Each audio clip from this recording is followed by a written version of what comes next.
Hey, good morning. It's April 23rd, 2022 at 8:50 a.m. my time. And look, markets took a big nosedive yesterday. And collectively, it looks like markets are responding to, once again, Fed policy and Jerome Powell sending messages to potentially, increase interest rates to curb inflation is the idea. And look, we've been on a cocaine binge in markets, literally a bull market for 13 years as a result of the 2009, 2008 financial crisis. And so many people are like, I don't understand why do we want to talk about the 2008 great financial crisis or the housing collapse because it's ancient history. No, it's not. It's what's created the system that we actually are in the midst of, that you all who aren't a part of it want to pay attention closely, because you're going to be in the crosshairs of it soon enough, just like a whole generation before you went through a lot of pain and suffering. And from where I'm sitting, look, it's just unnecessary. It's unnecessary because if we, the people, were informed with the right information and actually knew how to galvanize together to create a populist movement, we could easily throw this thing into a pretzel and basically purge it from our system. And what is this thing? It's corruption. So I got this comment, the other day on one of my Facebook posts, and it was pretty interesting because, I had watched the new Batman movie starring Robert Pattinson, who was fantastic, I thought. And it was a really deep and dark and harrowing, noir sort of feel about corruption, and that's always been the way it's been with Batman. I mean, it's always about Gotham and, all the bad guys and everything else. Really, it's mostly, pretty much kind of like the drug, cartels and that sort of corruption as opposed to financial corruption. Although at the end of the movie, there was a line that said, from Catwoman to Batman, she said, who was played by Zoe Kravitz, and she was spectacular as well, I thought, that, hey, we can go after some, hedge fund managers, which I was like, okay, again, Warner Brothers telling us exactly what they know, and again, here's the big, the joke of it all is that Warner Brothers depends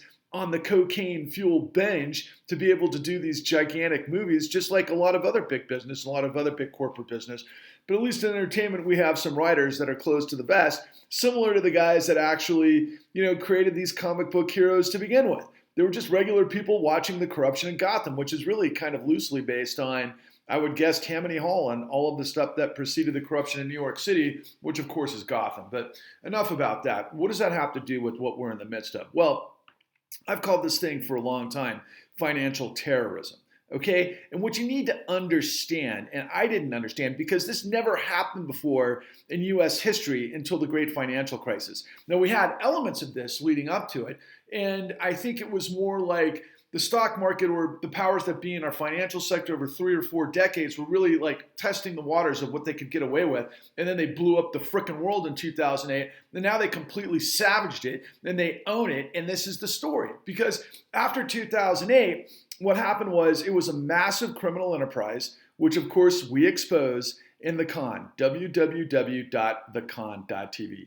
$2 an episode on Apple TV and Amazon Prime, and the other two that we offer, Microsoft and Vimeo. But you want it for free, go to your local library and get a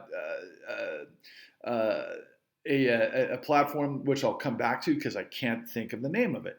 Anyway, the bottom line, it is available for free as well. So if you go to your local library and you download, it's called Hoopla. Sorry about that. So anyway, what happened in the aftermath of the 2008 great financial crisis? Well, we showered the bad guys, the criminals that looted the system, that used control fraud, who are the CEOs of Wall Street, that basically used perverse incentives to incentivize everybody in the food chain to lie, steal, and cheat every step of the way to get as much product and volume in the world that they started to short, and then ultimately they blew up the world. And then, when there was no liquidity in the markets, the Federal Reserve came to the rescue. They told the American people that we were going to spend $750 billion to create a program called the Troubled Assets Relief Program that was supposed to create liquidity again in financial markets. But what we did instead was there was a backdoor maneuvering that created $29 trillion for Wall Street. Now, there were loans, and Wall Street ultimately paid those back, but let me tell you something. When you get free money, you can easily, based on the black box casino, turn things around and you can pay the Fed back. Well, that's what they did, but then they paid themselves over and over and over because the Fed continues to prop up the stock markets, which is really propping up the 1%.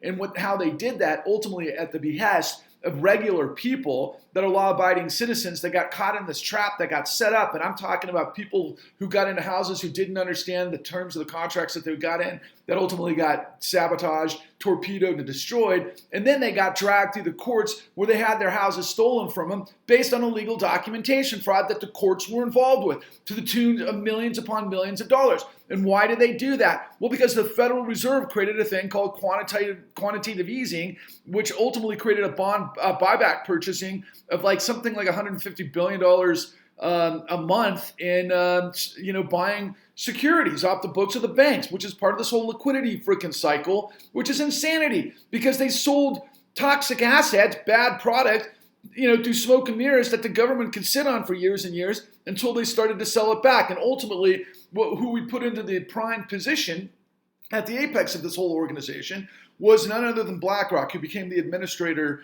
of the Fed emergency stimulus. Now, I'm not sure if Timothy Geithner handpicked them or they had to compete and somehow buy their way to it. I'm not quite sure how that worked out. I don't have the details, but the bottom line is, BlackRock, and that name just drives me insane because, there's not a lot to the imagination within the context of, if you're a writer, I mean, you could make up a better villain than BlackRock in a Batman movie, but they have ended up becoming the world's largest asset manager. There's neck and neck with Vanguard and I think, State Street, but, they're huge. And that's because they were able to hoover up all this property, become on the boards of directors of all of these major companies, including media. And so the con got shut out. I don't have direct evidence. I only have anecdotal evidence, but I've seen so much at this stage of the game because we have so much evidence of the fraud and the corruption in the courts, which is insanity. If you see it, you see the documentation fraud that these jackal hyena servicers, bottom feeders, and foreclosure mills were able to just basically steal houses to the tunes of millions from widows. And they threw people in the streets, sort of like people like Addie Polk and the con committed suicide instead of becoming homeless. The financial terrorism is insane. But for all of you morons who think that we live in this system of laissez-faire capitalism and supply and demand and all of those other things, it's an actual bullshit. It's not the economy, it's not the market that drives this. It's the Federal Reserve that can create, liquidity by punching a freaking buzzer, a button. And ultimately, we're living with inflation right now that's come from the monopolists that got into position after the 2008 great financial crisis, that they then hoovered up all of these properties, and the whole financial system is built to basically prop up the 1%. Now, granted, the 1%, once they got the money, they're going to throw it into things that they know are a sure thing. So on paper, it looks like we've got economic activity. But, eventually, when you think about it, just think about your own life. Coming out of 2008, wherever you were, up until whatever time, and then, I think things were pretty dormant and stagnant for a long time. I was so busy making the con that I'm not exactly sure how everybody else was doing. I think it was pretty moderate. But, I think a lot of people were just hanging on by their fingertips, to be honest with you. And then all of a sudden, COVID hit. And then COVID blew everybody up. And then, we had this round two of this Fed Reserve program that did exactly in 2019, before COVID, by the way, that we did in 2009. And we're still trying to sort through that and what that's all about. It looks like it was backstopping the global derivatives meltdown. But, literally, we're over $50 trillion into the black box casino, of which I'm telling you that they hoover up, because when we have this bond buyback program, so this machinations of this, smoke and mirrors economy that we have on display in the con props up these assets. And when you have these asset managers get free money from the Fed, and then they hyperinflate the value of real estate, and then they sell it right back to the government. Where's the freaking economy? Did your income suddenly go up to where you were getting a ton of real estate? I'm sure some of you did. In fact, I'm sure some of you did that were stealing PPP loans. The fraud in this country is Gotham. It's insanity. I mean, we're a third world country with nukes, and it's all a facade. And the only way, and I'm telling you right now, the only way to fix the USS Titanic is to create a populist movement through justice that's intent on reconstituting the rule of law by holding the bad guys accountable, hopefully sending these guys to prison and getting all of their ill-gotten gains pulled back from them and sending a message. I'll never forget, being in Manhattan and talking to some of the best journalists in the business, and they say, look, man, you get a handful of these executives and you don't send them to Club Fed, by the way. You send them to frickin' Rikers, and you send them to a place where, they're going to be fodder like they've created for everybody else, where they get a taste of their own medicine. That would be justice, right? And then they live in shame for the rest of their frickin' lives, and they don't get a chance to come back and steal again with impunity, because that's all they do. Steal, lie, cheat, steal. That's the America that you want to live in?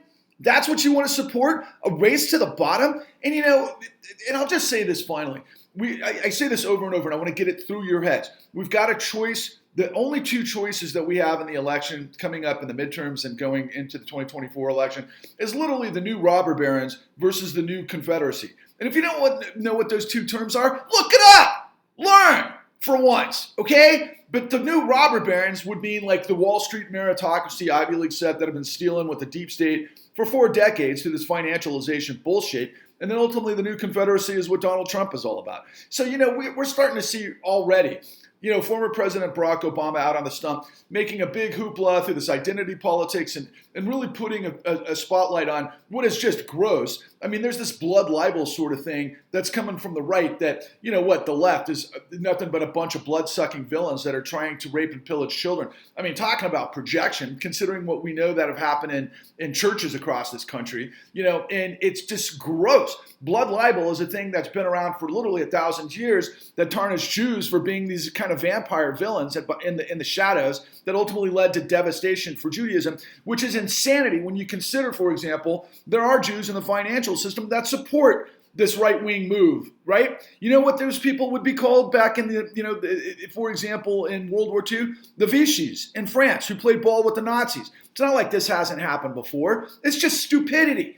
It's insane, the calibration of duplicity and cunning diabolical activity of people who are willing to lie for themselves. It's gross. See, the United States has got to be about the integrity of law. When you hold bad guys to account, when you have black and white justice, then you have honesty, then the good guys rise to the top, then the good economy rises to the top, where there's more of a balance. Is it ever going to be absolutely perfect? No. Humans are not perfect. But if you let bad guys and criminals get away with it, they're going to do it all day, every day. And that's what I continue to tell you.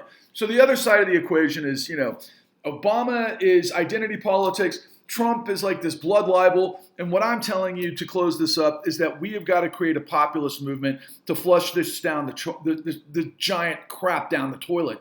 And think of it in terms of, the new Batman movie. If you watch the new Batman movie and you're inspired, find us, because we're creating a movement to purge corruption, which is based on liberty and justice for all through the integrity of law. And it's a step-by-step program in which, you have to get informed, which is through the Con, www.thecon.tv. Please go to Patrick Lovell, Truth Bombs the Con on YouTube. Please like and subscribe. Please share. Please hashtag Exodus, hashtag the resurrection, hashtag failure is not an option, and hashtag truth is marching. Those are the themes of what we have got to do to create and calibrate towards a new justice party.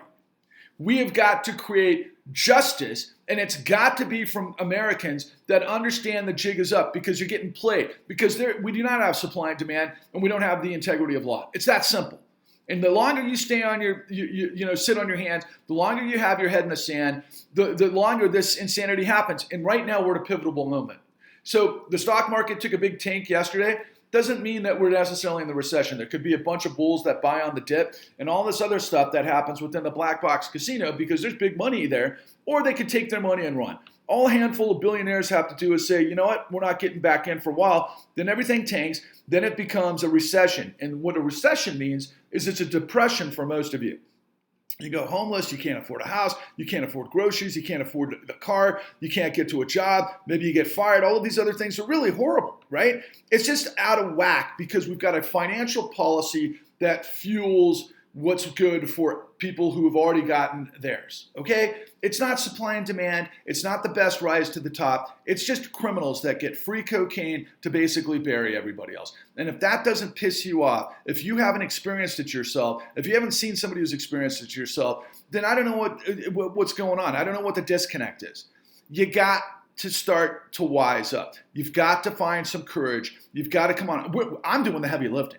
I've already gotten the con for you. And there's so much more. And I'll finish this. This is the last thing I want to say about it. My friends, I know we got canceled. I know it. I know that, look, BlackRock, this is happenstance, coincidental, whatever. They're the biggest, shareholder of Netflix, right? And Netflix has got its own problems right now, but they're not showing the con. They didn't pick it up, And the con actually tells 300 million people what happened to them. Where are you, 300 million people? Same with HBO. I love HBO. Big fan of Time Warner, or I should say Warner Brothers Studios. I love their product. Bottom line, but it's big money. And then there was this, merger and acquisition last summer between Time Warner and Discovery Networks. That was done by Chase and Goldman, both of whom we exposed in the con. And, the material that we have is so detailed. It's so gritty. It's delivered so good. This isn't freaking Alex Jones.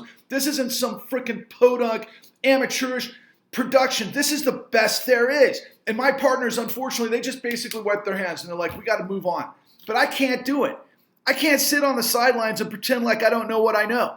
I've got all of the freaking answers that impact literally hundreds of millions of people. And I'm so furious. I'm justifiably furious. #justifiably furious that the New York Times, the Washington Post, every major media platform, CNN, are you kidding me? MSNBC, oh my God. Fox, what a freaking rotten turd that is. The bottom line is the entire world of media has lied to you for freaking 13 years. The way I look at it, because I am an entrepreneur, is that I got the truth everybody's looking for. They just need to find it. And apparently I'm the only one willing to go the distance to try to get it to you. We have the answers that can save the United States, that can save democracy, that can literally save the world. I am not kidding. It's all on the line now. Join us. Onwards and upwards.